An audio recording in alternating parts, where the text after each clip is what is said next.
Imagine you are in that room, not on a battlefield, not on a ship, in a room, a longhouse somewhere on the Danish coast. 865 AD. The fire is low. The air smells of pine resin, tallow smoke, and the particular cold that seeps through timber walls no matter how thick you build them. 4 men sit around a table. A messenger stands near the door. His travel cloak still wet. His eyes fixed on the floor. He has just finished speaking. The silence that follows is not the silence of grief. It is something older and more dangerous than grief. It is the silence of men deciding. Watch the one on the left. Sigurd. They call him Snake-in-the-Eye because of the mark he was born with, a serpent's pupil coiled inside his iris. A detail that the sagas record with the matter-of-fact certainty of men who believe that some people arrive in the world already branded by fate. Sigurd is holding a small knife. He has been paring his fingernails. As the news settles into his body like a stone dropping into still water, he does not scream. He doesn't. He keeps cutting. The blade passes the nail. It finds the skin. It keeps going. He carves down to the bone of his own finger and does not feel it. He doesn't feel it because the pain has already been redirected somewhere else entirely. It has been filed away, catalogued, assigned a future address. Across the table, Bjorn, the largest of them. Later history will call him Ironside. And watching his hands right now, you understand why. He is holding a carved chess piece, one of those dense, heavy objects that craftsmen spent weeks on. Something precious. His grip tightens. There is a sound, a sharp, clean crack, and then the piece is simply gone, reduced to splinters embedded in his palm. Blood drips onto the board in a slow, rhythmic pattern. He does not look at his hand. This was not grief. Grief is passive. Grief folds inward. What was happening in that room was something that moved outward, like a shockwave expanding from a detonation point. This was the exact moment, the precise, identifiable second, that the revenge of the Great Heathen Army began. Not on a battlefield. In a room, over a chessboard, in the silence between one breath and the next. To understand what the messenger had said, you have to understand what had been done. King Aella of Northumbria had not simply killed Ragnar Lothbrok. Any king could kill a raider. Warriors died. That was the agreement everyone had signed by picking up a weapon. No. What Aella had done was something that operated on a different register entirely. He had killed Ragnar with theatre, with pageantry, with deliberate, calculated humiliation. He had thrown the legendary Viking into a pit filled with vipers. No weapon, no opponent, no combat of any kind, just a hole in the ground. A collection of serpent. And the slow, systemic shutdown of a man's body as the venom worked its way through his blood. Aella had wanted to strip Ragnar of everything the Norse world considered sacred. The warrior's death, the clean passage to Valhalla, the dignity of dying with iron in your hand. He wanted to prove, to his court and to history, that this famous raider was nothing but a man. Mortal, reducible, disposable. He miscalculated on every single point, because Ragnar Lothbrok, in his final moments, with the venom already clouding his vision and the cold of the pit floor seeping through his back, did not beg. He did not weep. He laughed, and between the laughter and the darkness, he spoke, the words that the sagas preserve, and that historians have argued over, and Norse scholars have analysed and translators have wrestled with for centuries, are deceptively simple. How the little piglets would grunt if they knew how the old boar suffered. A prophecy, a promise, a declaration of war delivered in a dying man's final breath. Aella heard those words and chose to dismiss them. He saw a condemned man's last attempt at dignity. He saw bravado. He saw, perhaps, the pathetic defiance of someone who had already lost. What he failed to see, what his blindness about his own power prevented him from seeing, was the mechanism he had just activated. He thought he was ending a threat. He was manufacturing one. He thought he was closing a chapter. He was writing the next 4. He forgot that the old boar had sons. The reaction in Denmark was not what you might expect from men who had lost a father. There were no funeral rites performed in public, no elaborate displays of mourning. The sagas do not record weeping. What they record is movement. Immediate. Purposeful. Cold-blooded movement. Sigurd bound the cut on his finger. Bjorn pulled the splinters from his palm. And then they started sending messages. The call went out across the full geography of the Norse world. Not just Denmark, but Norway, Sweden, the Irish coast, the scattered settlements wherever Viking ships had touched land and left men behind. The message was not complex. It did not need to be. It said, essentially, come. And the remarkable thing, the thing that tells you everything about the cultural weight of what Aella had done, is that they came. Warriors who had been enemies arrived and set their feuds aside. Mercenaries showed up and refused payment. Men who had no blood connection to Ragnar whatsoever joined, because the scale of the insult had transcended personal loyalty and become something more like a shared professional grievance. The most famous warrior in the known world had been killed without honour. If that could happen to Ragnar, the unspoken logic went, it could happen to any of them. This was not recruitment.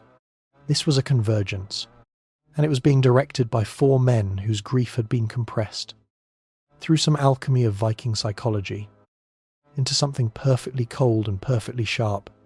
Most dangerous armies in history have been built on ideology, or territory, or religion, or economic necessity. This one was built on something far more primal and far more durable. It was built on a debt. But here is the detail that history tends to skip past in its rush toward the battles and the blood. The 4 sons of Ragnar were not alike. They were not interchangeable instruments of revenge. 4 blades of the same make. They were distinct personalities operating according to distinct internal logics. And understanding the differences between them is the key to understanding how the campaign that followed worked. Bjorn Ironside was the warrior, the physical embodiment of force. The brother you sent to the front of the shield wall. Ubba was the enforcer. Reliable. Brutal. Uncomplicated in his violence. Sigurd was the watcher. Patient in the way that only men who have learned to master their own pain can be patient. And then there was Ivar the Boneless. The one who, by some accounts, could not walk. The one who was carried into battle on a shield because his legs could not carry him. The one whose physical condition, debated by historians for over a millennium, variously attributed to brittle bone disease, hypermobility, or some other condition the 9th century had no name for, had forced his extraordinary mind to become his only real weapon. Rage was a fuel. Everyone in that room had rage. But Ivar had something that rage cannot produce. He had a plan. Across the grey water of the North Sea, in his stone hall in Northumbria, King Aella had already moved on. The raider was dead. The pit had been filled. The court had applauded. Life continued its normal, self-satisfied rhythm of feasts and politics, and the management of a kingdom he believed was secure. He had no intelligence network capable of reading what was happening across the water. He had no way of knowing that his name was now the organising principle of the largest Viking mobilisation in history. He had no way of knowing that the prophecy spoken in his own pit was already in the process of being fulfilled. Methodically. By men who did not need to raise their voices to be terrifying. The little piglets were not grunting. They were sharpening their axes, and the old boar's debt was about to be collected. With interest. Imagine you are standing on the coast of East Anglia. Late autumn. 865 AD. You are a sentry. You have done this job for years. You know what a Viking alarm looks like. 3 ships on the horizon. Maybe 5. Vast, low silhouettes cutting through the morning mist. Gone before a proper defence can be organised. You have learned to scan the waterline, spot the dragon prows, and send the rider north. You have a system. The system has always been adequate. Then you look out at the horizon on this particular morning, and the horizon is moving. Not 3 ships, not 5, not a number your system has a category for. The mist is full of them, dragon-headed prows emerging from the grey like a nightmare that keeps generating new details the longer you stare at it. Dozens, then scores, then something that stops being a fleet and becomes a phenomenon. The sound reaches you before the full scale registers. The deep, rhythmic percussion of hundreds of oars working in unison. A sound like a continent breathing. You do not send the rider north. You stand there. And you understand, in some wordless, animal part of your brain, that whatever system you had for dealing with this problem no longer applies. The rules of your world have just been rewritten. And you were not consulted. The Great Heathen Army had arrived. The Anglo-Saxon Chronicle. That meticulous, occasionally terrified record of everything the English clergy felt posterity needed to know, refers to what landed on that coast with a phrase that has survived 13 centuries without losing any of its weight. Mysel hathen here. The Great Heathen Army. But the word here in Old English carries a meaning that the modern translation flattens. It does not simply mean army. It means host. A mass. A movement of people so large it constitutes its own geography. This was not a raiding party with ambitions. This was a migration with weapons. The fleet carried not just warriors but the full infrastructure of a civilization on the move. Smiths to repair blades and shoe horses. Women and children. Livestock. Enough supplies to sustain a campaign across multiple seasons. These were people who had not packed for a trip. They had packed for a relocation. The message embedded in the sheer logistical scale of the operation was clear to anyone paying attention. We are not here to take your silver and leave. We are here to take your land. We are here to stay. And at the front of this floating city, carried aboard his ship on a litter of furs because his legs could not carry him across a deck without assistance, was the man who had designed all of it, Ivar the Boneless. History has a complicated relationship with Ivar. The popular imagination tends to reach for the most dramatic physical explanation, that he was carried because he literally could not walk, that some condition of the bones or joints had rendered his legs non-functional from birth or childhood. Medieval Scandinavian sources describe him as tall, extraordinarily handsome from the waist up, and transported everywhere on a shield by men who considered it an honour to carry him. Some modern medical historians have proposed osteogenesis imperfecta, brittle bone disease. Others suggest a severe form of hypermobility. Others still argue that boneless was not a physical description at all, but a metaphor, a reference to his almost supernatural suppleness in combat, or to a quality of his personality, a spinelessness that was actually flexibility, the ability to bend his principles to whatever the situation required. What none of the theories dispute is the result. A man whose body was a liability had compensated by building a mind that was the most dangerous instrument on the continent, while his brothers processed their father's murder through their muscles, through the grip of the sword, the weight of the axe, the forward momentum of the shield wall. Ivar processed it through calculation. He sat still, which was the only thing his body consistently allowed him to do. And he thought, and what he thought.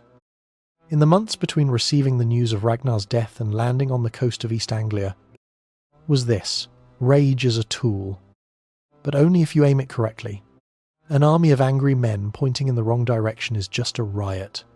Here is what everyone expected Ivar to do: sail north, straight to Northumbria, find Aella's fortress, burn it down, kill everyone inside. The script was obvious. The insult had been committed. The army had been assembled. The target was known. Every warrior in the fleet had signed on for a straightforward narrative of vengeance. Ivar did not sail north. He landed in East Anglia, the wrong kingdom, hundreds of miles south of the man they had come to kill. The murmuring in the ranks must have been immediate and intense. What is he doing? Has the boneless commander lost his nerve? Has the grief broken something in his famous mind? He had not lost his nerve. He was playing a game his brothers could see one move ahead in, and he was already 10 moves deep. Northumbria was too strong to hit from the sea. Its coastline was defensible. Its king, however despicable, was not a fool, and a direct amphibious assault on a fortified coastal kingdom against a prepared defence was the kind of move that burned armies. Ivar needed to come at Aella from an unexpected angle. From land. From the south. With speed and mass that a coastal defence could not anticipate or absorb. For that, he needed horses. East Anglia had horses. What followed was a masterclass in the application of controlled terror. Ivar did not slaughter the East Anglians indiscriminately. He did not burn their villages for the pleasure of it. He terrorized them with precision. Enough violence to make resistance feel suicidal. Not so much that he destroyed the infrastructure he intended to use. He was not a conqueror here. He was a quartermaster. He wanted their horses, their grain stores, their roads, their local knowledge of the terrain to the north. King Edmund of East Anglia, a devout Christian king who would later become a saint and a martyr, made the calculation that every ruler makes when a force they cannot defeat appears on their border. He negotiated. He provided what was demanded. He paid in horses and supplies, and the dignified fiction that this was a temporary arrangement, that the heathens would take what they needed and leave, that the normal order of things would reassume itself once the storm passed. Ivar accepted the tribute with the gracious patience of a man who has already decided that he will be back. Then he waited. This is the part that the dramatic retellings tend to skip, because waiting is not cinematic. But the winter of 865 to 866 AD, spent in the occupied territories of East Anglia, was arguably where the campaign was actually won. Ivar used the time with terrifying efficiency. He drilled his infantry into cavalry. He gathered intelligence about Northumbrian defences, road conditions, the locations of garrisons, the rhythms of the kingdom's military calendar. He let his army rest and eat well. He sharpened not just his blades but his information, and he let the fear travel north ahead of him. This was the subtlest weapon in his arsenal. He understood something that most military commanders of his era did not, that the anticipation of an attack is often more psychologically corrosive than the attack itself. Every week that passed with the Great Heathen Army sitting in East Anglia, doing nothing, sent a message to Aella that was more destabilizing than any raid. We are coming. We are in no hurry. We will arrive when we choose. You cannot know when. You cannot prepare for what you cannot predict. Aella was spending the winter in a state of controlled dread, reinforcing his walls, arguing with his commanders, burning through his treasury on preparations for an assault that kept not coming. Ivar was spending the winter eating well and reading maps. The psychological war was already underway. Ivar was winning it before a single blade had been drawn. By the time the snow melted in 866 AD, the transformation was complete. What had landed on the East Anglian coast the previous autumn as an enormous, emotionally charged mob of grieving warriors had been methodically reformed into something the 9th century did not have a proper name for. It was mounted. It was supplied for a long campaign. It had functional logistics, clear command hierarchy, and a commander who thought in terms of systems rather than moments. It was, by any functional definition, a professional army, and it had a target now sharpened to a single, specific point. Not the coastline, not the rivers, not the scattered settlements of the north. One city, one king, one debt. But Ivar did not simply march north and knock on Aella's door. He chose a date, the 1st of November, All Saints' Day. Consider the architecture of this choice. On All Saints' Day, the most important holy day in the Christian calendar, the full machinery of ecclesiastical and noble power would be concentrated inside the cathedrals. The military commanders would be in their finest clothes, unarmed, surrounded by incense and candlelight and the social obligation of religious observance. The city's defences would be maintained by skeleton crews, the minimum staffing that protocol required while everyone important was at prayer. The people of York were expecting the presence of God on that day. What arrived instead, through the morning mist, was the sound of 10,000 hooves on frozen ground. The city of York, ancien, Roman-walled, the capital of the north, fell while the church bells were still ringing. The gates were breached before the Northumbrian commanders had finished their hymns. The defenders on the walls were too few and too stunned by the scale of what they were seeing to mount anything resembling organised resistance. The Great Heathen Army poured through the gaps with the efficient momentum of water finding its level. It was not a battle. It was an occupation. And here is where Ivar separated himself permanently from every other Viking commander in history. He did not burn York, a lesser general, a man motivated purely by the emotional logic of revenge, would have put the city to the torch, would have reduced it to cinders and moved on. That is what every instinct in his army was screaming for. They had crossed a sea, spent a winter in a foreign country, and ridden hard through November cold, all in the name of making something burn.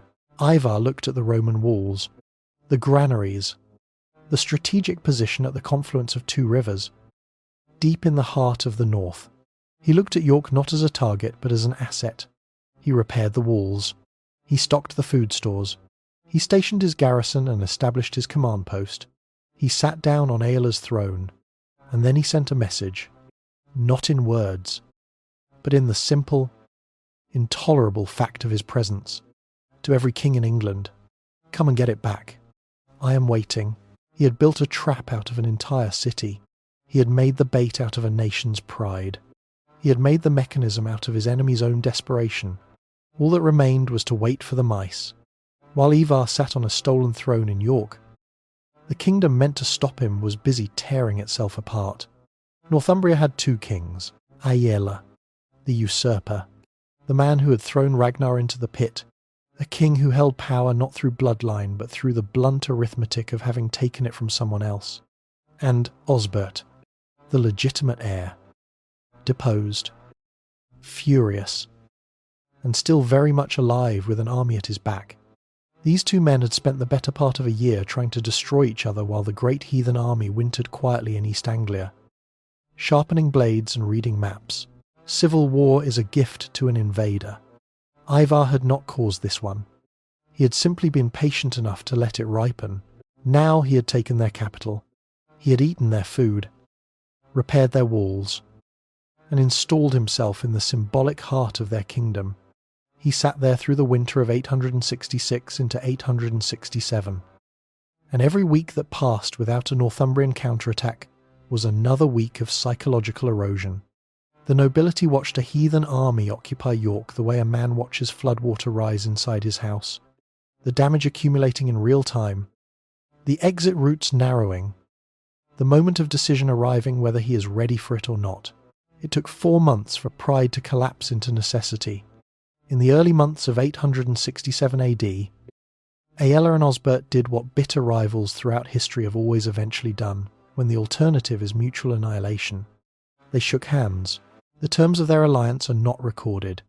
What is recorded is the result, a combined Northumbrian force, numerically significant, unified under the shared purpose of retaking York and driving the heathens back into the sea.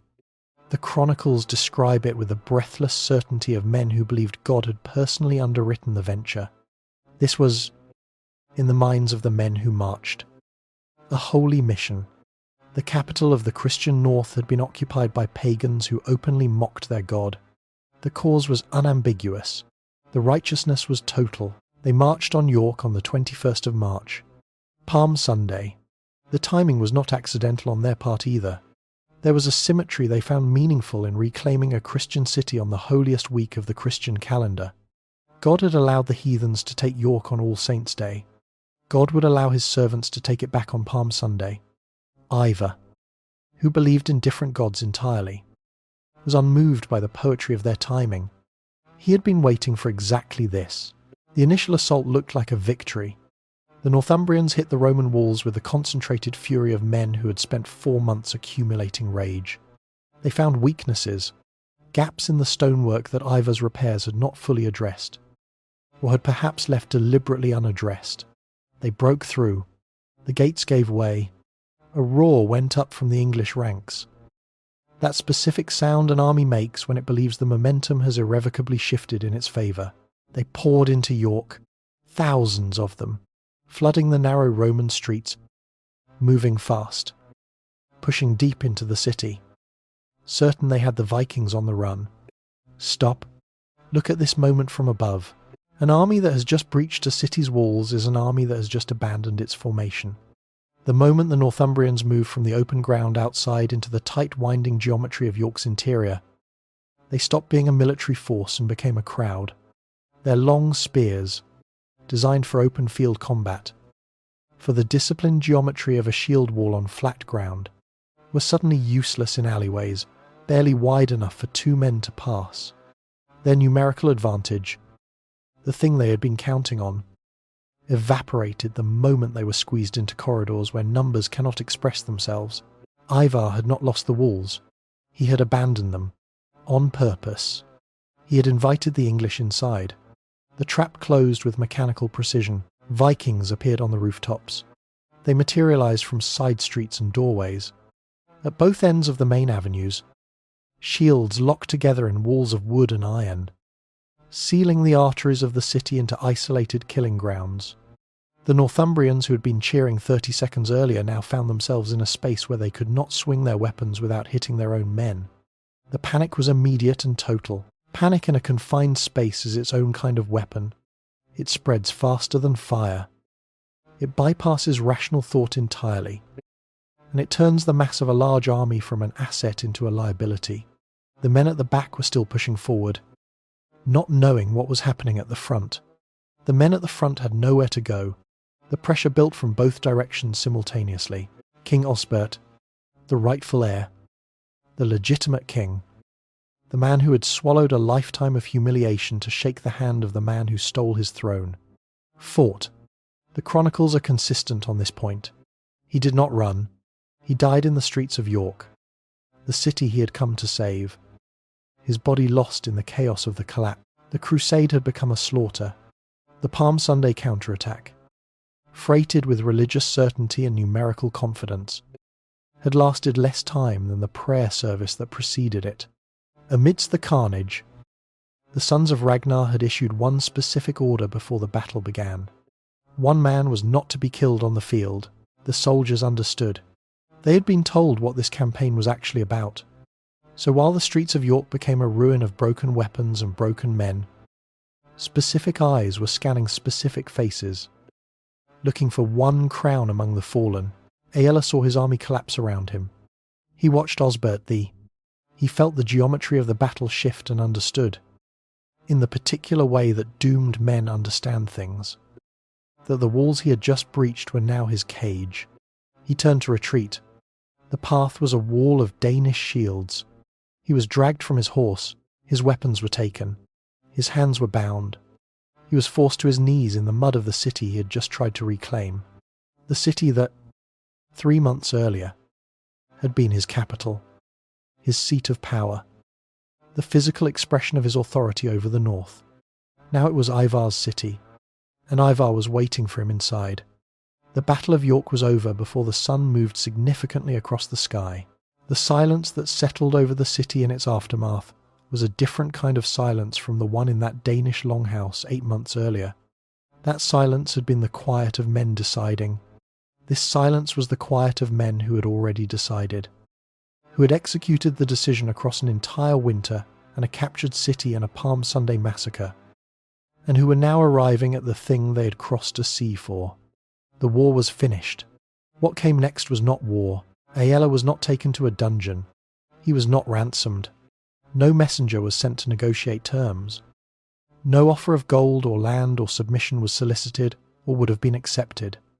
The sons of Ragnar looked at their prisoner with an expression that the sagas describe consistently across multiple sources. Not rage, not triumph, but something quieter and more absolute than either. Anticipation. The debt had matured. The collection was about to begin. The Great Hall of York had hosted kings, bishops, and warlords. It had never hosted anything like this. Aella was dragged to the centre of the room. His royal robes were torn. His crown was gone. He was covered in the mud and blood of a battle he had lost in under an hour.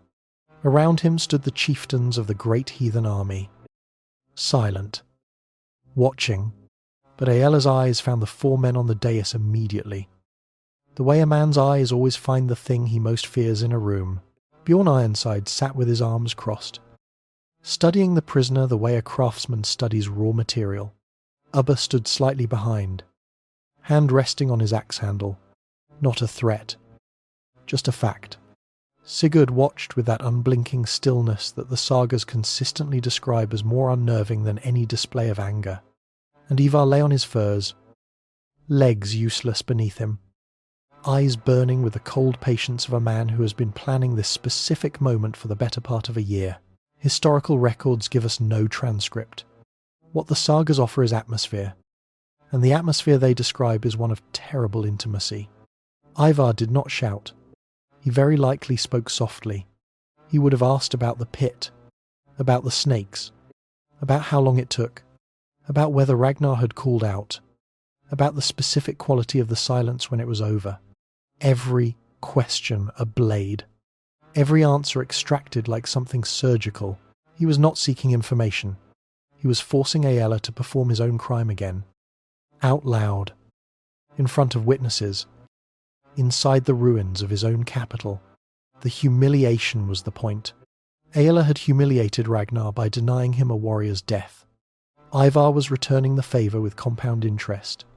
There would be no ransom discussion, no exile offered, no negotiated surrender. Ivar signalled his guards.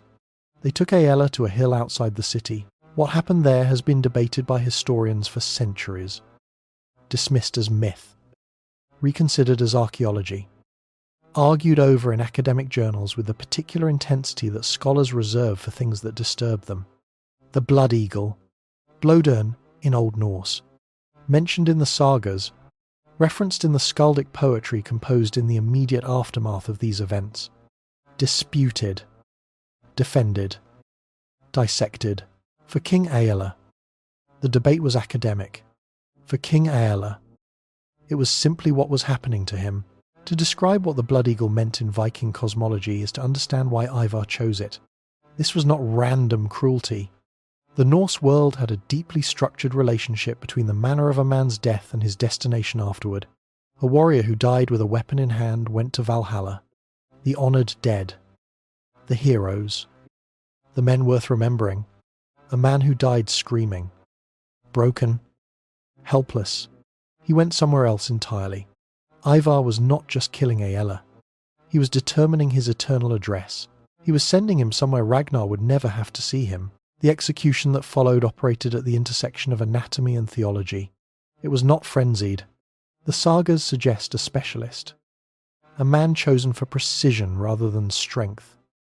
Someone who understood the difference between ending a life quickly and conducting a ritual that required the subject to remain conscious for as long as possible. The Vikings believed that a man who cried out during the Blood Eagle was disqualified from Valhalla entirely, surrendered to a death without honour. Without an audience of gods, they wanted Aella to cry out. He did.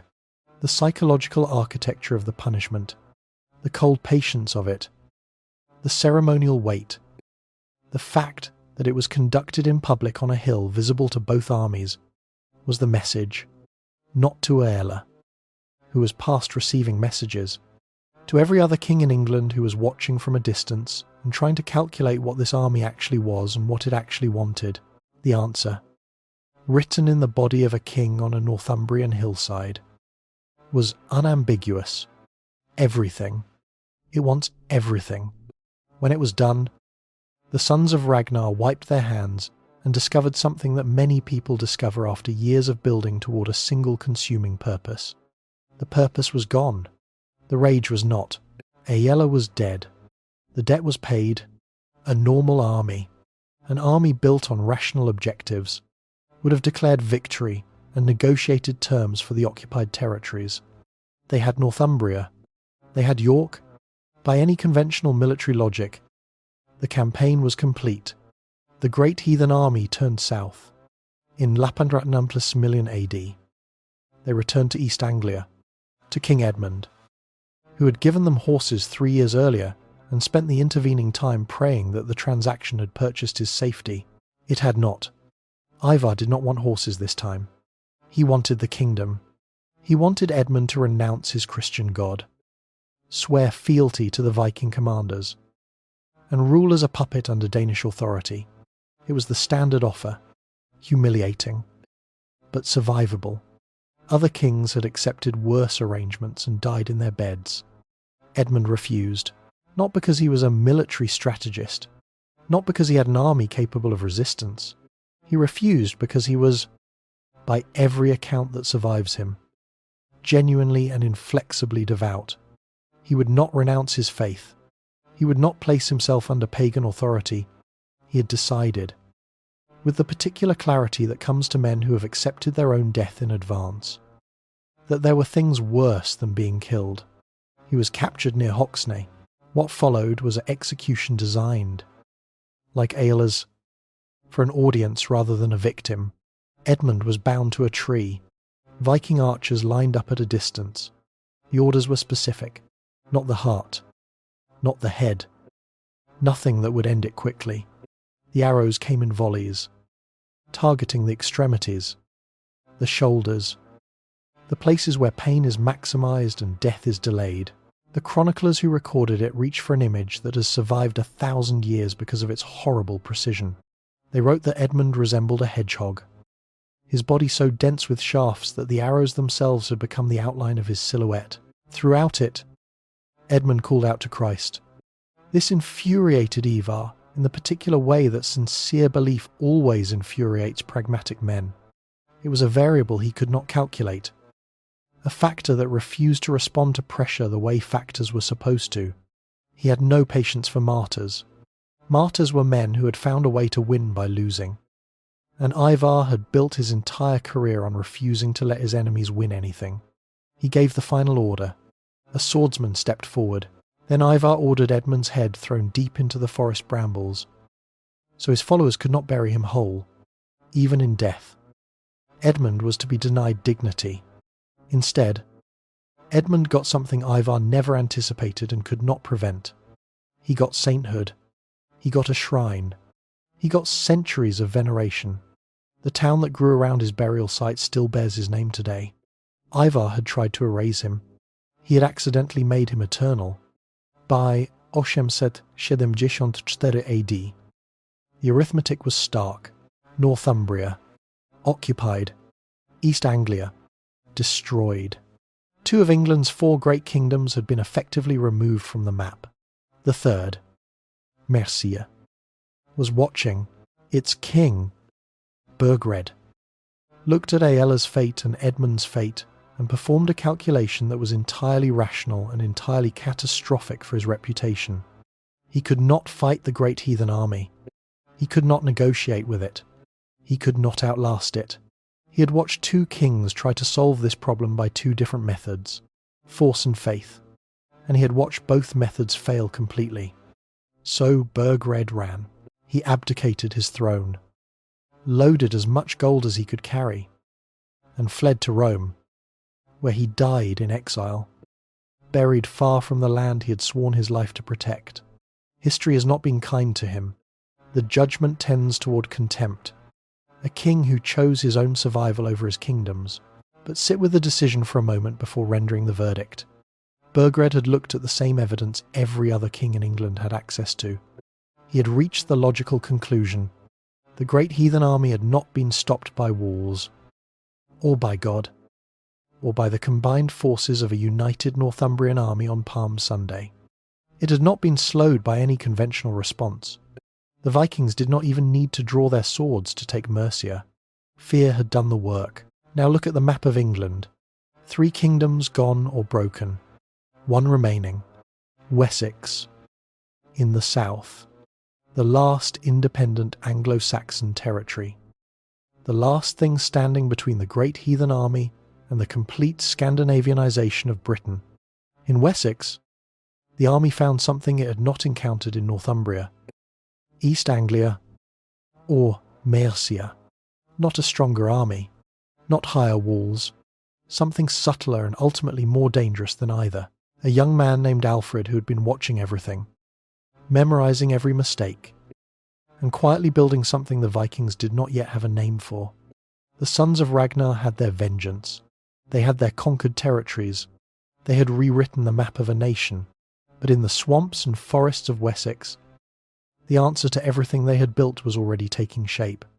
Patient, analytical, and in no particular hurry, Ivar would have recognised the method. In 1100 AD, the most dangerous mind in Europe simply vanished. No dramatic final battle. No funeral pyre recorded in the chronicles. No last speech. No wound sustained in a siege. No moment of cinematic closure.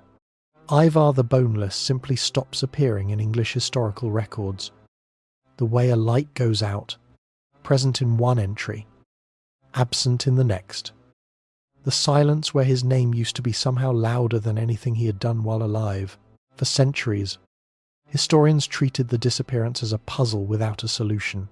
A man of that magnitude does not simply step off stage. Something happened. The question was where, and to what end? The answer was sitting in the Irish archives the entire time.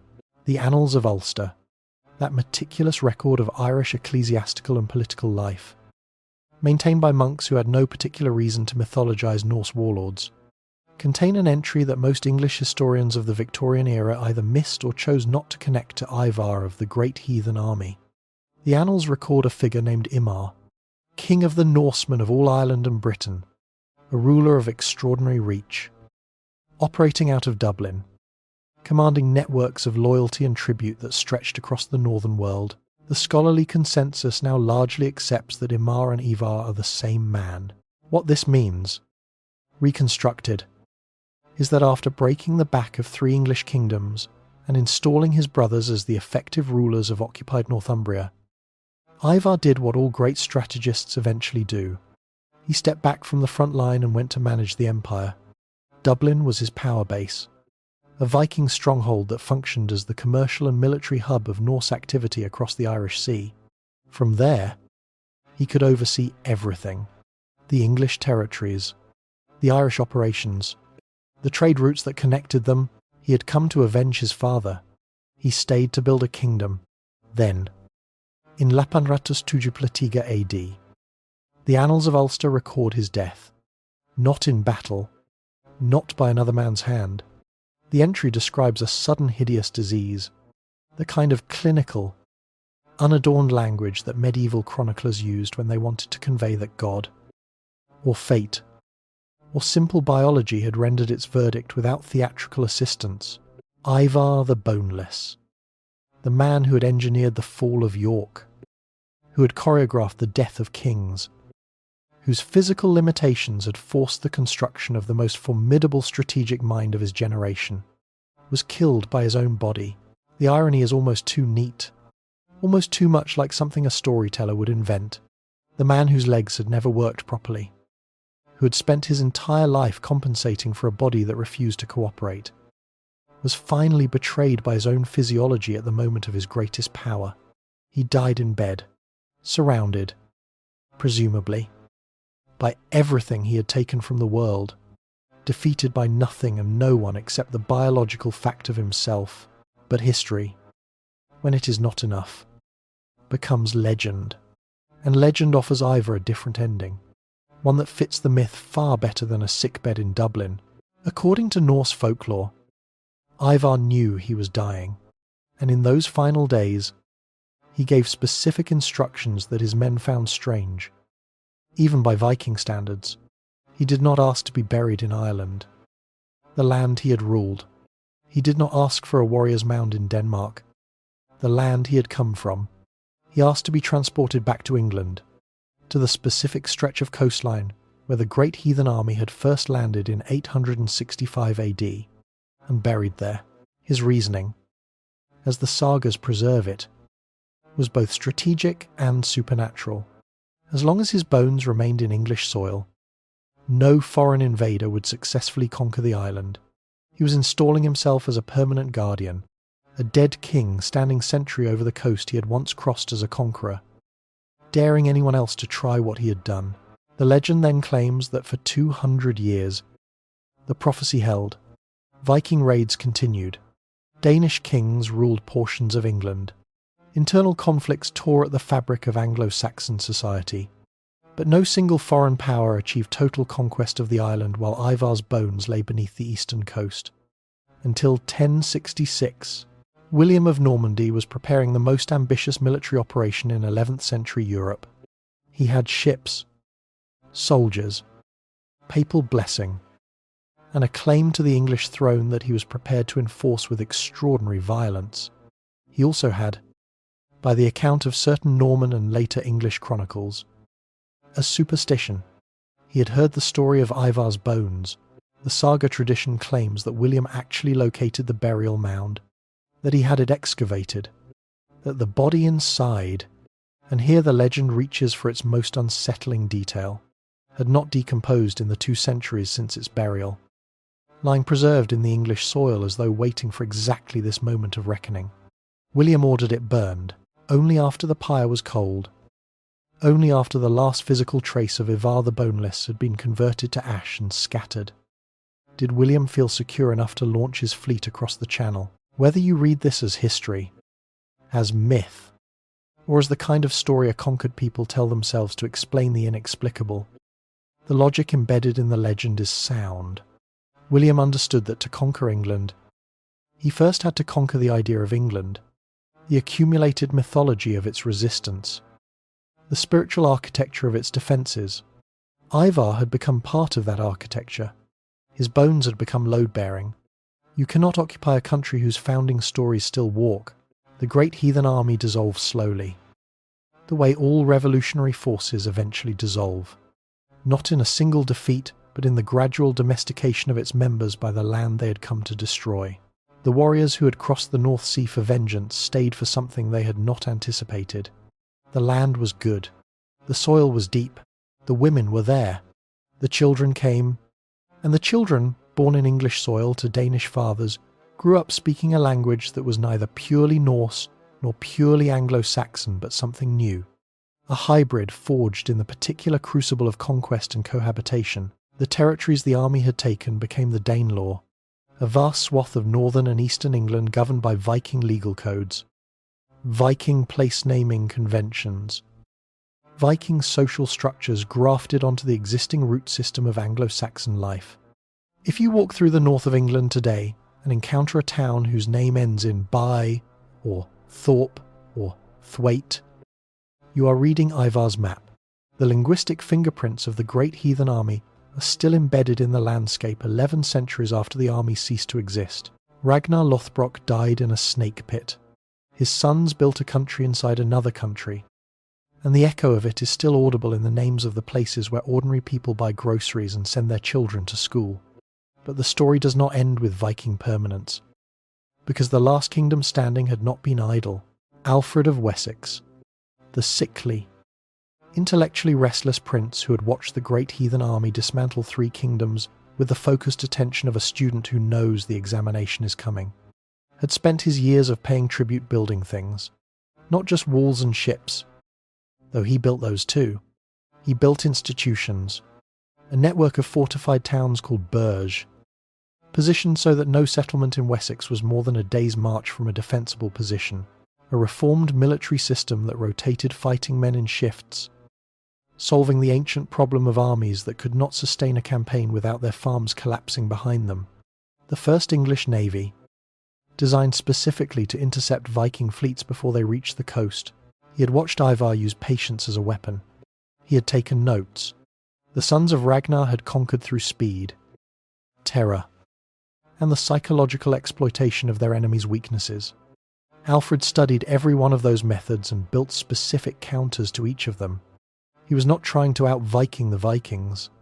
He was trying to build a system that Viking tactics could not break. He was, in the most literal sense, building England, not recovering it, building it, something new, something that had not existed before the Great Heathen Army arrived and forced the question of what Anglo-Saxon civilization actually was and whether it was worth defending. Here is the dark truth that the revenge of the Great Heathen Army ultimately reveals. The sons of Ragnar succeeded completely. They killed the men who killed their father. They executed Aella with a ritual that broadcast Viking power across an entire continent. They broke 3 kingdoms, occupied 2, and made the 4th pay for the privilege of being left alone temporarily. By every metric of the goal they had set in that Danish longhouse in 865 AD, they won, and in winning, they created the conditions for their own eventual displacement. The violence forced Alfred to become great. The occupation forced the Anglo-Saxons to define themselves in opposition to something powerful enough to require a real answer. The Danelaw, paradoxically, gave England its first experience of being a single thing, a territory that could be partially occupied, and therefore partially liberated, and therefore understood as a unified entity worth liberating completely. Revenge, when executed at sufficient scale, does not destroy the enemy. It tempers him. Ragnar Lothbrok laughed in a snake pit and prophesied that his sons would answer for him. They did. They answered with fire and iron and a decade of systematic dismantling. They reshaped the island they landed on so thoroughly that its modern form is incomprehensible without them. But the old boar's greatest legacy was not the blood eagle on a Northumbrian hill, or the burning of York's resistance, or the hedgehog king pinned to his tree in East Anglia. His greatest legacy was the enemy his sons made in the process. The little piglets came, and grunted, and devoured everything in sight. And from the wreckage, something that would call itself England began, slowly and stubbornly, to stand up